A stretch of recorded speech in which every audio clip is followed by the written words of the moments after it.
Good evening, I'm Lee Partridge and welcome to the Matchday show here on Col U TV as we take on Exeter tonight at the JobServe Community Stadium.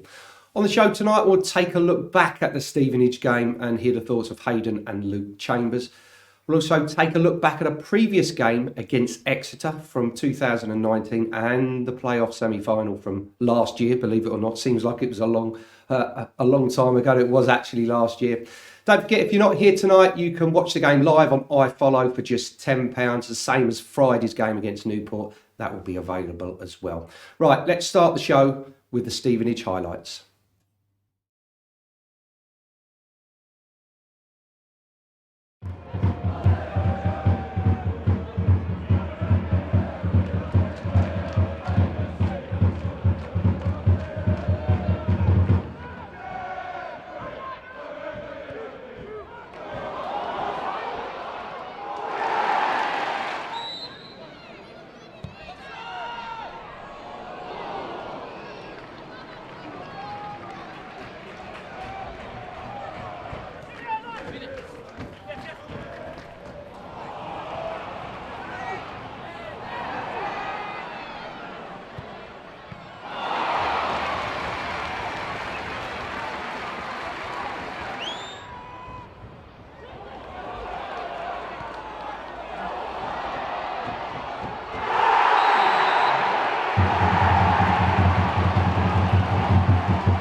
A very disappointing result after a bright start. But we go again tonight and, of course, again against Newport on Friday. I must say, great turnout and support from all the travelling U's fans who made their way to the Lamex Stadium on Saturday.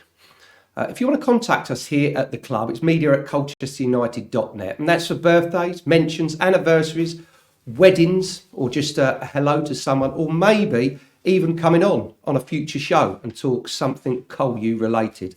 That's something we could also do. Got a couple for tonight. A big welcome to the game for Kieran Davis, who is attending his first game. Have a great time here, Kieran. We hope to see you again soon. Hopefully Friday. Hopefully you can witness back-to-back wins. And a belated happy birthday to Kevin Fisher, who celebrated his 73rd birthday recently. Hope you had a good day and enjoy the game, Kevin. Right, back to Saturday's game. Obviously disappointed, everybody involved at the club, the fans, the staff, and of course the players. And this is what Hayden had to say. The discussion amongst the press was it a penalty, wasn't it a penalty, and maybe was it a sending off, wasn't it a sending off. That was the crucial moment in the game. What did you make of it? From where I looked, it looked like Sham finished outside the box. What he told me is that his left hand caught him inside the box, which was a strange thing for me to hear, because I think Sham got caught on his ribs outside the box. So it's such a tough one to take. I said to the boys in there that we controlled so much of the game. We've really got to try and score on top, and we've got to really stamp our authority on the game and really make those chances count. So in terms of clarifying things, I think you just said that Jamal George caught Elliot List with his hand inside the penalty area. That to me would sound like a penalty. No, that's what I was told. I thought that Sham came out, couldn't really get out of the way of List, who went round him, and it looked like it was like a collision. List is going to make the most of it. It looked outside the box to me, but what the ref said to me was, in his opinion, he said he was going to look back at it. His opinion was Sham's left hand caught inside the box. I suppose you were slightly relieved at least that Jamal George at least stayed on the pitch. Yeah. I think my initial thoughts were I thought it was outside the box. When he went over to talk to the linesman, I thought that was the conversation. I didn't know the conversation was around a red card or not, because he seemed to have knocked the ball really far. I think we had defenders in and around it, but I thought the conversation was whether it was in or outside the box. And then you lost Jamal George at the beginning of the second half. Was that the injury to his ribs incurred with the penalty incident? Yeah, that was the knock he took to his ribs. And it was disappointing really, because we lost a sub. I said to him, coming off so early, if we'd have done it at half time, we still would have had an extra sub place. It happened so early, you only have 3 opportunities, so you've got 3 subs to make. But We're talking about it because it, of course, proved the crucial moment of the game. It's the decisive moment. It gives Stevenage their win. You're going to reflect upon the fact that it shouldn't have been the crucial moment. You had more than enough dominance in that game to have got amongst the goals and got something out of it. Yeah. I think we were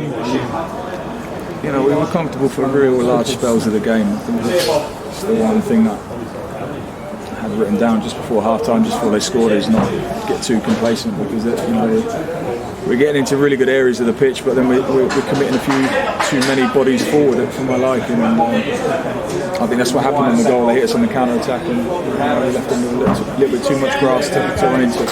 You'd started the game strongly, but most of your efforts, they were good efforts, but they came from outside the penalty area.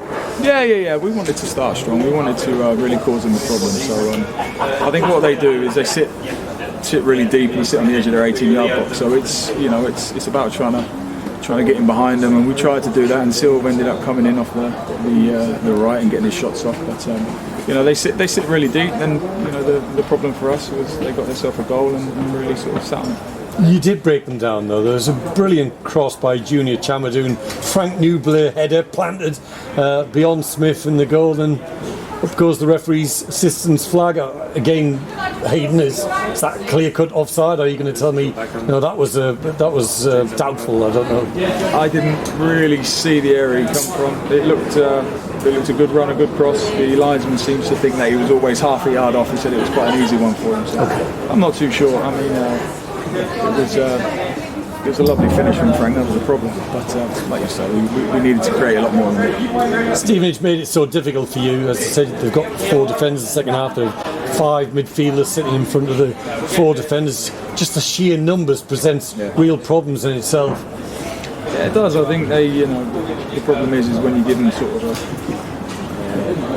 a goal, as it were, they've always got something to hold on to, and they've always got that little bit of confidence, and they haven't really got to come out, even though they're the home team. They sat in their half for the large majorities of the game. That it was so dominant, and like I say, that's the problem. We've got to be switched on the whole time.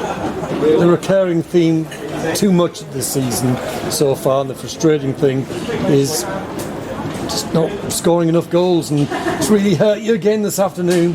Yeah, I know. The thing is what I say to the boys is they're so honest. They give you everything, and like I say, you get nothing for possession and territory gain. But we really did come here and sort of put them on the back foot. We really did. And I think we thought that they might have had a reaction after their game, and we thought they might try and get their crowd up. But it was really quiet. It was a strange atmosphere. I think we kept them quiet.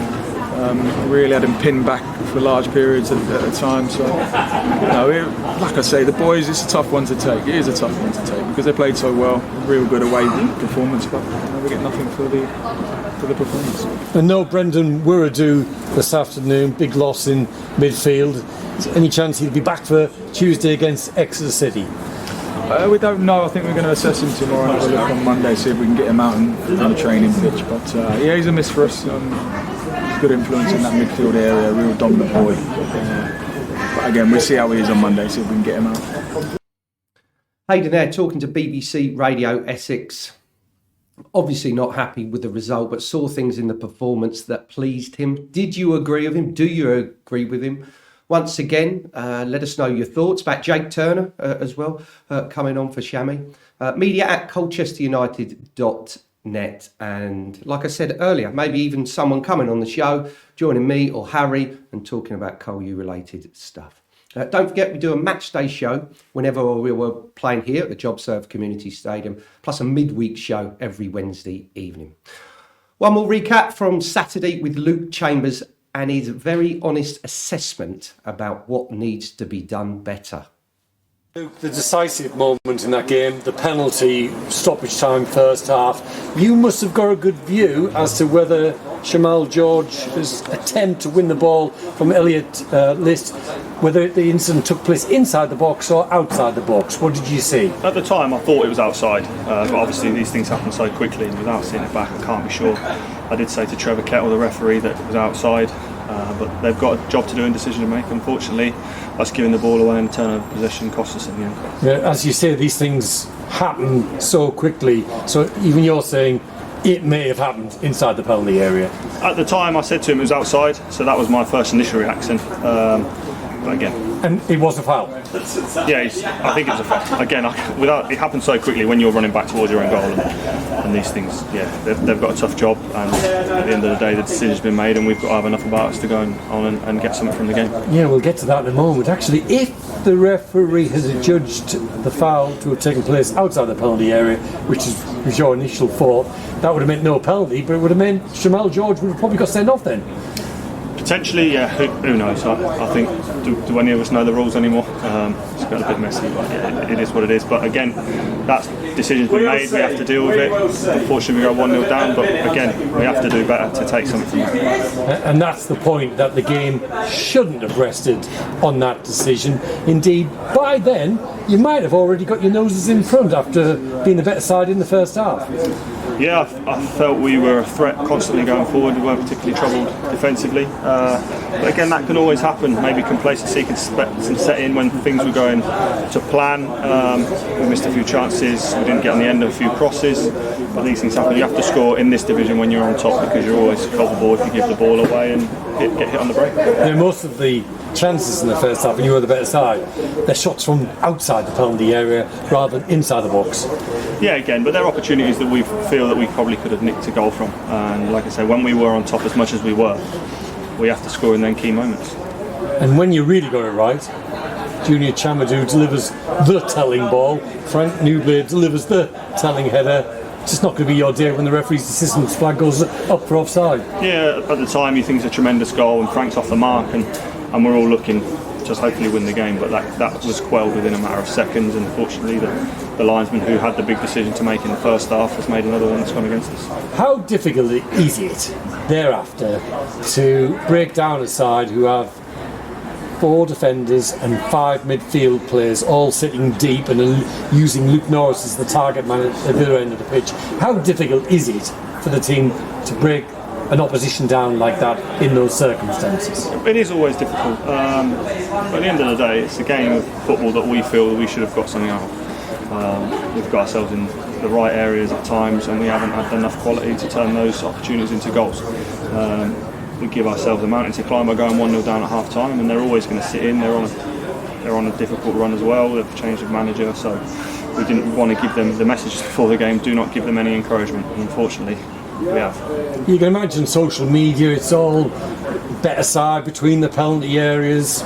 It didn't cause you too many problems defensively, but just not sticking the ball in the back of the net. It has been a recurring theme of this season in the league, not the cup. Yeah, at the end of the day, football is about scoring goals, and unfortunately today we haven't took one of our chances. On another day we may take 1 or 2, 3, who knows. Today's not been our day, definitely not for the want of trying.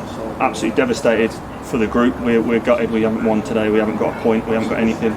The fans as well, exactly. Terrific support. The travelling fans today, they've packed out the away end, they've made noise from minute one, and when you are out on the pitch and you feel that pain as well as our own, it's not a nice feeling at 5 o'clock on a Saturday night. No, look, you don't know me. I've been doing this job long enough. You still don't know me. I'm Mr. Pessimist. At the end of the game, I'm start checking How have Scunthorpe got on? How have these teams near the bottom of the table getting on? Should I be worried that Colchester United for the second season in a row might be involved in a relegation scrap? No, not for me. I think we showed enough today, quality-wise, enough threats on the pitch. Hardly given them a chance today, and we've got hit by a penalty, and that is football at the end of the day. Sometimes you don't get what you deserve, or maybe you do get what you deserve. But today, I felt we did enough to get something from the game. But again, we'll take the positives. We'll look at how we can be a bit less naive at the last 5 minutes of the first half, and we feel we've done well, and shut up shop a bit more. But again, I think we've got a lot in the team. We've had a fairly decent run. We had a good FA Cup performance. We played well in the Papa John's Trophy against Ipswich. We had the win the week before against Scunthorpe. So there's a lot of positives. There's a lot of people in the dressing room wanting to make an impact off the bench in the squad. So not feared at all. And the goals are there to launch you up the table in that squad, in your squad? Yeah, I believe so. Unfortunately today, they've got the first goal, and they were always going to sit in when that happened. And in a game like that today, we had to take the first goal, and unfortunately we're not been able to do that. Chambo there saying it as it is with his very honest assessment. He wants better results, more points and more goals. And I think we'll all go along with that. It's exactly what we all want. And let's hope we do start tonight. As we know, Exeter are flying high at the moment with a 20 game unbeaten run in the league and cup. But of course, that's got to come to an end at some point, and let's hope for us it's tonight. But so with that in mind, we did beat them in the playoff semi-final here last year. Believe it or not, it seems like it was so long ago. But also in 2017. So let's take a look from the highlights from the 2017 game.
Let's hope for a repeat of that tonight. Don't forget, you can watch the game live on iFollow if you're not here at the stadium this evening, and that's for just £10. I'll be back tomorrow for the midweek show, where we'll be hearing from Shamal George on his injury update and also his thoughts on the season so far. And then once again, we'll be back on Friday for a pre-match show. That's about it for tonight. Wherever you are watching, let's cheer on the U's, get behind them, hope for 3 points, and we'll march forward. And I'll see you for tomorrow's show. Until then, it's goodbye for now.